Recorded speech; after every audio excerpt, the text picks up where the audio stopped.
Hey guys, coming to you on location from the Chattanooga Choo Choo Hotel in Chattanooga, Tennessee. I am here for night one of my trip to Georgia. It's been a phenomenal day already, and I can't wait for you guys to see the videos from it. Got a chance to meet three of our loyal viewers who connected with me on this journey today, and you'll see a couple of them in my video from the Chickamauga battlefield when I get that uploaded for you. But I want to give a special shout out to Evan, who works here at the Chattanooga Choo Choo Hotel. I walked in and he recognized me. He was working behind the counter, and he had reached out to me a while back and invited me to come stay here. But as soon as I walked in and I had my hat on, my glasses, I didn't look like I do right now, so surprised anybody would recognize me. But Evan recognized me right away, introduced himself. It was awesome to meet you, Evan. Thank you for hooking me up with the hotel room. So we're gonna go ahead and dive into part 4 of the series from Extra History on the Bismarck. I didn't want to make you guys wait 5 days till I got back, so I thought I would try and do this from the hotel. It's going to involve some creative editing for me to be able to take the video that I'm talking to you on from my phone and stick it into the video that I'm recording on my laptop. So I don't know how the sound quality is going to be, I don't know how the video quality is going to be, but I did not want to make you guys wait. So let's dive in to part 4 of Bismarck. A flight of swordfish speeds east toward the Bismarck. The hope of the Royal Navy rests on their wings.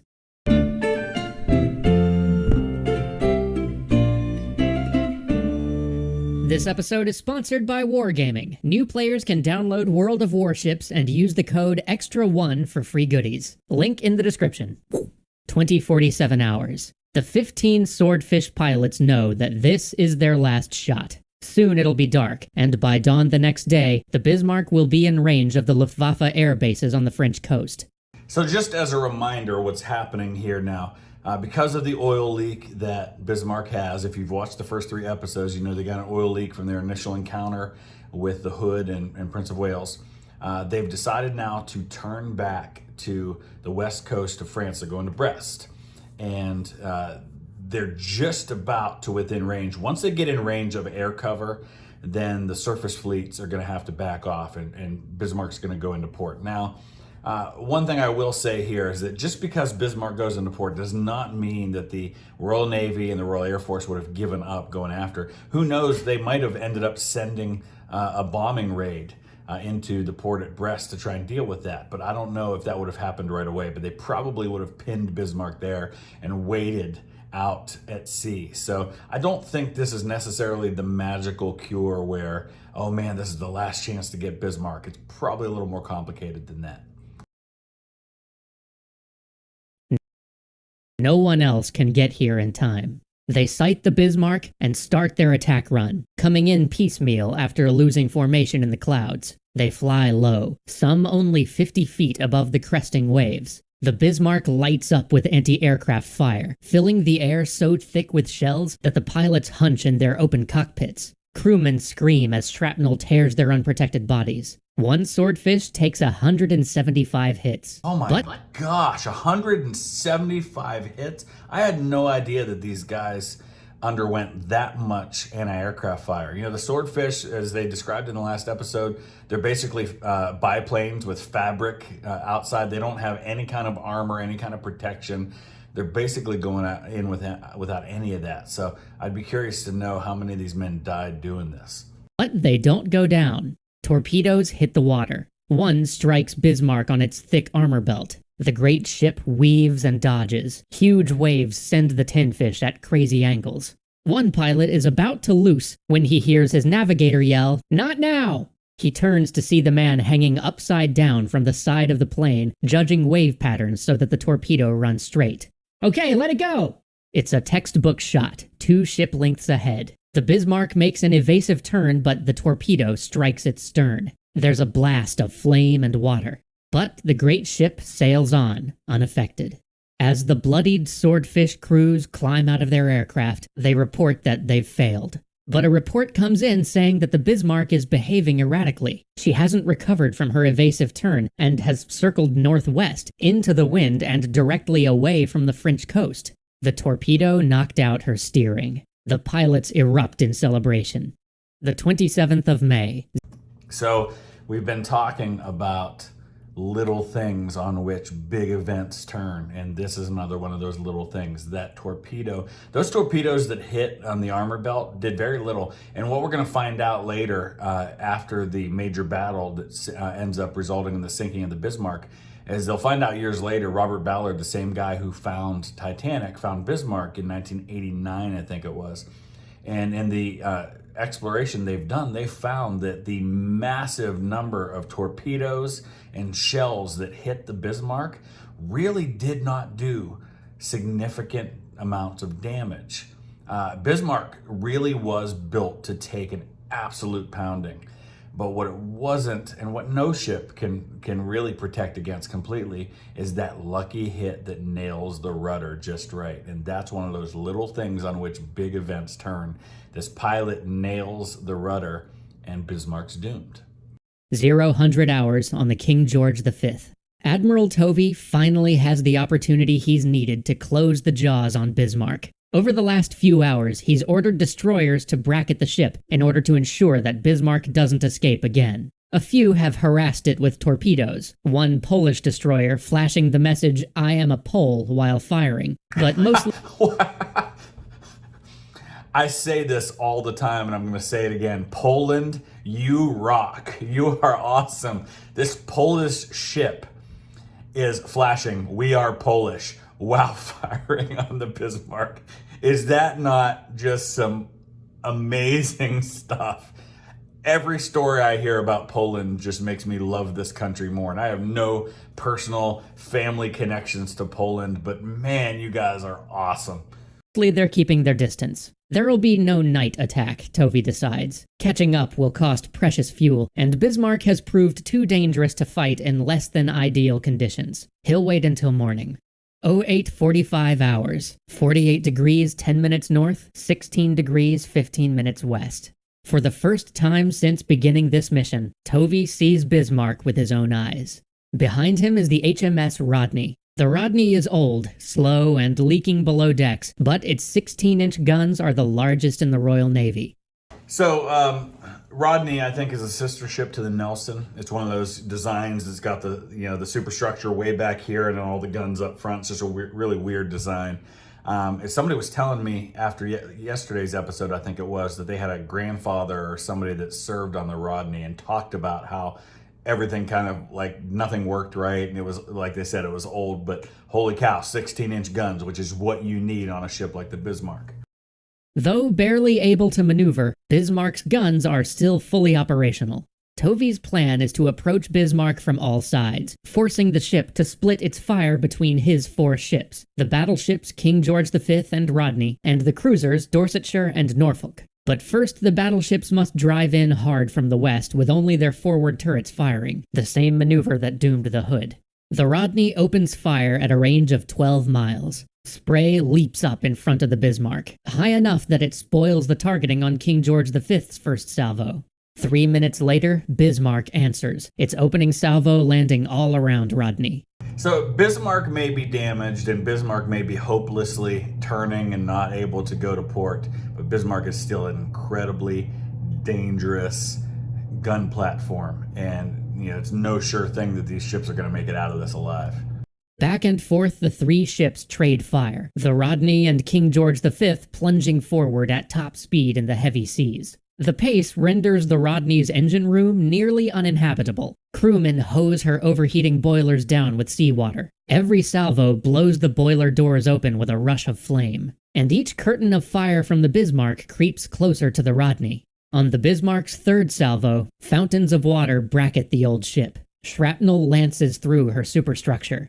The Rodney is dead to rights, expecting a hit. But then she fires. The 16-inch shell smashes into Bismarck's main fire control director. Her guns fall quiet in the absence of orders. Again, the perfect moment, the perfect hit.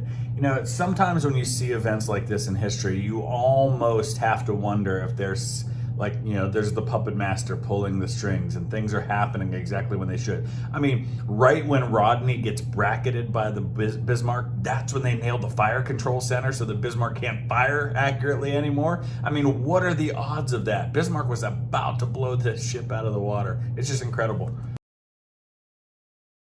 The British battleships turn and split up, surrounding the Bismarck, pounding her with broadsides from 2 angles. After a pause, the Bismarck turns slightly to put King George V in view of its undamaged aft fire director, its salvos barely missing Tovy's flagship.